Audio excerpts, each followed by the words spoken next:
प्रिय विद्यार्थिनः, गतपाठे गूढव्यङ्ग्यस्य विषये भवन्तः ज्ञातवन्तः। झटिति अगूढव्यङ्ग्यस्य विषये अपि अवगच्छामः। तेन तुलनात्मकरूपेण भवन्तः ज्ञातुं शक्नुवन्ति कथं गूढत्वं कथम् अगूढत्वं च। तर्हि अग्रिमे पद्ये वर्तते, अत्र पश्यन्तु।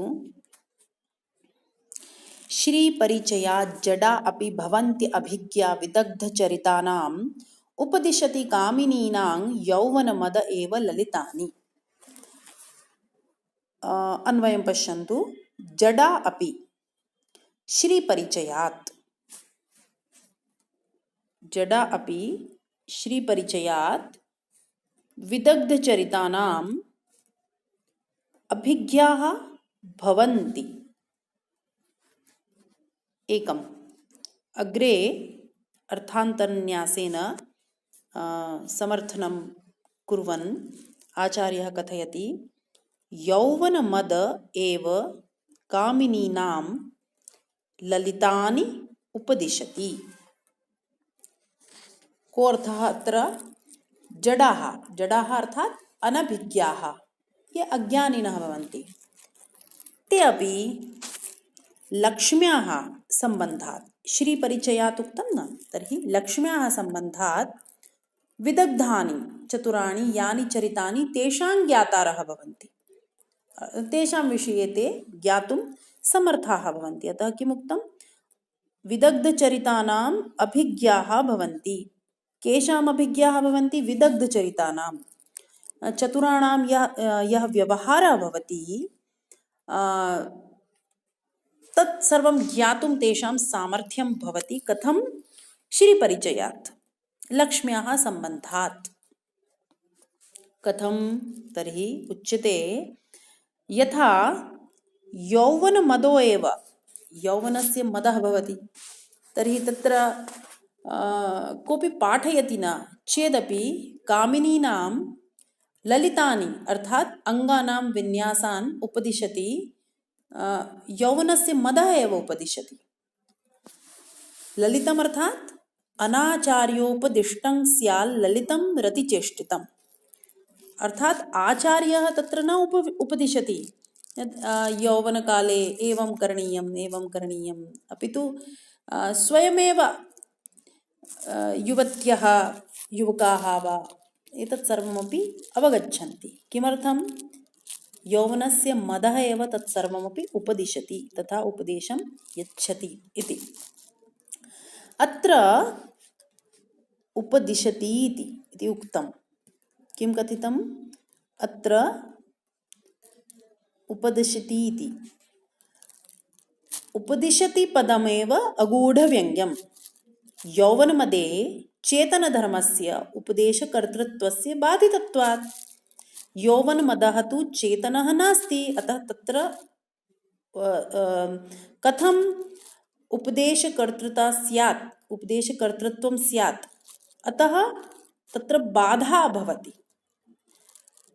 आविष्कारमात्रं लक्ष्यम्, अर्थात् यौवनहर्षः स्त्रीणां ललितानि आविष्करोति इति।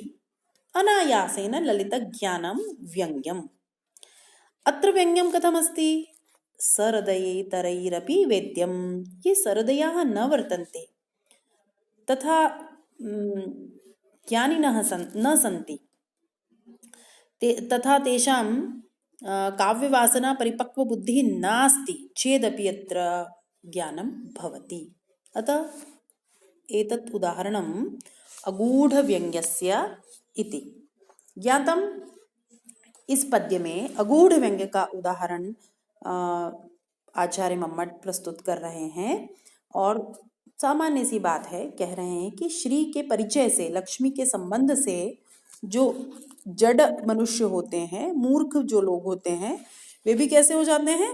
विदग्धों के व्यवहार को समझने वाले, जो चतुर लोग हैं उनके व्यवहार को जानने वाले हो जाते हैं। इसका समर्थन किया है इस बात से कि जैसे कि यौवन का मद ही कामिनियों को, युवतियों को ललित का उपदेश कर देता है। और ये ललित क्या है, तो इसके विषय में मैंने आपको परिभाषा दी। अनाचार्योपदिष्टं ही स्याल ललितम रतिचेष्टितम। कोई आचार्य नहीं सिखलाता, लेकिन उन रति चेष्टाओं का ज्ञान स्वयं हो जाता है यौवन के कारण। इसे ही ललित कहा गया है। अब यहाँ पर ये जो उपदिशति शब्द है यही व्यंग्य है, और ये कैसा? अगूढ़ व्यंग्य है। क्योंकि उपदेश कौन दे सकता है? कोई जो चेतन व्यक्ति है वही दे सकता है। लेकिन यहाँ पर क्या कहा? यौवन मद उपदिशति। तो ये जो यौवन मद है यह कोई चेतन पुरुष तो नहीं है, व्यक्ति तो नहीं है, लेकिन उसमें उसका आरोप किया जा रहा है। तो यहाँ लक्षणा है, और उससे जो व्यंग्य है वह है अनायास उस ललित का ज्ञान, वही व्यंग्य है। और अर्थ क्या है कि यौवन का जो हर्ष है, मद है, वही उन ललित, उन हाव भाव चेष्टाओं सभी का आविष्कार कर देता है, उसमें उत्पन्न कर देता है यह। तो यहाँ पर जिस तरह का व्यंग्य प्रकट हो रहा है वह सरदयों के अतिरिक्त जो सामान्य जन हैं उनके द्वारा भी वेद्य है, जाने जाने योग्य है। तो ये अगूढ़ व्यंग्य का उदाहरण हुआ। अब शीघ्र ही आज हम इस विषय को समाप्त करते हैं। आगे के जो कुछ 2-3 सूत्र हैं उसमें यह विषय समाप्त हो जाएगा। कहा तदेशा कथिता त्रिधा तेन किं ज्ञातम्? एषा नाम लक्षणा। लक्षणा त्रिधा, प्रयोजनवती लक्षणा, गूढ़व्यंग्या अगूढ़व्यंग्या। अग्रे वृत्तौ उक्तमेव अव्यंग्या गूढ़व्यंग्या अगूढ़व्यंग्या च। तर्हि प्रयोजनवती लक्षणा द्विविधा, गूढ़व्यंग्या अगूढ़व्यंग्या, रूढिलक्षणा अव्यंग्या इति। पुनः अग्रे सूचितं तद्भूर्लाक्षणिकः अस्मिन् सूत्रे। अत्र लक्षणा त्रिधा अभवत्। अग्रे लक्षणायाः अवान्तरभेदान् उक्त्वा लाक्षणिक शब्दं कथयति। तर्हि उक्तं तद्भूर्लाक्षणिकः शब्द इति सम्बध्यते तद्भूस्तदाश्रयः। इदानीं गतपाठान् स्मरन्तु। तत्र पठितमासीत् स्याद्वाचको लाक्षणिकः शब्दोत्तरव्यञ्जकस्त्रिधा इत्यनेन वाचकलाक्षणिकौ एवं तु पूर्वं कथितमेव। पुनः अन्वयम् अत्र कर्तुं मम्मटेन पुनः उक्तं शब्द इति सम्बध्यते, अर्थात् लाक्षणिक शब्दः इति। यह शब्दो यदर्थ विषयक लक्षणाश्रयः स तल्लाक्षणिक इति। अर्थात् तदाश्रयः नाम लक्षणायाः आश्रयः लाक्षणिक शब्दः, एतस्य तात्पर्यं। वृत्तौ यदुक्तं तद्भूस्तदाश्रयः, तर्हि किं ज्ञातं? लक्षणायाः आश्रयः यः शब्दः भवति स शब्दः लाक्षणिकशब्दः इति। अग्रे कथितं तत्र व्यापारो व्यञ्जनात्मकः, अर्थात् तत्र पावनत्वादिप्रयोजनविषये व्यापारः शब्दशक्तिः व्यञ्जनात्मकः, अर्थात् सम्प्रति आचार्यः लक्षणामूलां व्यञ्जनां निरूपयति। अग्रे चतस्त्रिषु कारिकासु प्रयोजनप्रतिपादने कथं व्यञ्जनाव्यापारः इत्यस्मिन् विषये विमर्शः कृतः। लक्षणामूलाव्यञ्जनायाः स्वरूपं भवन्तः इदानीं ज्ञास्यन्ति। तर्हि पुनः इदानीं चतस्त्रिषु कारिकासु अन्यः विषयः वर्तते, तस्मिन् वयं अनन्तरं श्वः एतस्मिन् विषये चर्चयिष्यामः। अद्य अत्रैव एतत् समापयामः, यतोहि इदानीं पर्यन्तं भवन्तः एतत् ज्ञातवन्तः कथं लक्षणा त्रिधा भवति।